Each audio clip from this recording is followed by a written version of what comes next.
కాలాలుగా మనం చూస్తున్న ఆంధ్రప్రదేశ్లో జరుగుతున్నటువంటి వరుస ఘటనలకు సంబంధించి వెనుక కుట్ర కోణం ఉందా అనే డౌట్ను వ్యక్తపరిచారు సీఎం చంద్రబాబు. నిన్న సేమ్ డౌట్ని ఎక్స్ప్రెస్ చేశారు. కట్ చేస్తే 24 గంటల వ్యవధిలో ఈ రోజు కూడా అలాంటి అనుమానాన్ని ఆయన వ్యక్తం చేశారు. రాష్ట్రంలో ఒక క్రిమినల్ రాజకీయాల్లో ఉన్నాడని, అందుకే ఈ ఘటనల వెనుక కుట్ర కోణం ఉండొచ్చు అనేటటువంటి ఆలోచన వస్తుందంటూ కూడా ఆయన ఆవేదన వ్యక్తం చేశారు. మరీ ముఖ్యంగా కీలక వ్యాఖ్యలు చేశారు. చెరువులకు గండ్లు ఎక్కడ పెడతారో అని, నా కెరియర్లో ఫస్ట్ టైం పెట్రోలింగ్ పెట్టాల్సి వచ్చిందంటూ కూడా ఆయన ఆవేదన వ్యక్తం చేశారు. సో ముఖ్యమంత్రి చంద్రబాబు నాయుడు ఏమన్నారో ఒక్కసారి మరోసారి చూద్దాం. క్రిమినల్స్ కొంతమంది ఈ రాష్ట్రంలో ఉంటే, వాళ్ళు రాజకీయాల్లో ఉంటే ప్రజలకు కూడా ఎవ్రీడే అనుమానాలు వస్తాయి. నాకు కూడా అనుమానం వస్తా ఉంది. 2 బోట్లు వచ్చే చూశాను, ఎక్కడి నుంచి వచ్చే తెలియదు. వచ్చి నేరుగా ప్రకాశం బ్యారేజీని ఢీకొన్నాయి. ఆ ప్రవాహంలో ఒక విధంగా ఆలోచిస్తే అది ప్రమాదమే,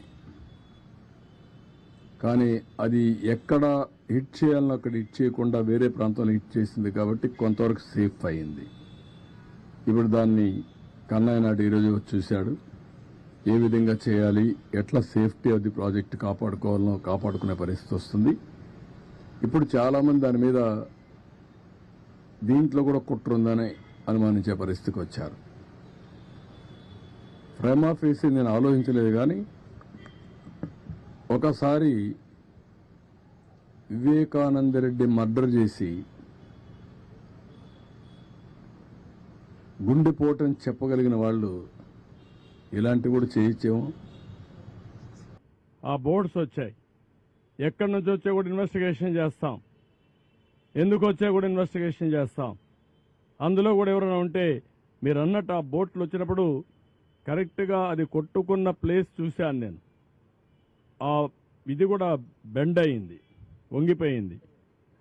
పిల్లర్ కాదు, పిల్లర్ మధ్యలో ఉండే జాయింట్ వెయిట్ అది వెయిట్ అంటారా, అది కంట్రోల్ అన్నమాట. 2 పిల్లర్స్ మధ్యలో గేట్ని కంట్రోల్ చేయడం కోసం పెట్టినటువంటి ఆ గేట్ అక్కడ ఉంటుంది. దాని సపోర్టింగ్ ఒక కాలం దాన్ని కొట్టుకుంది.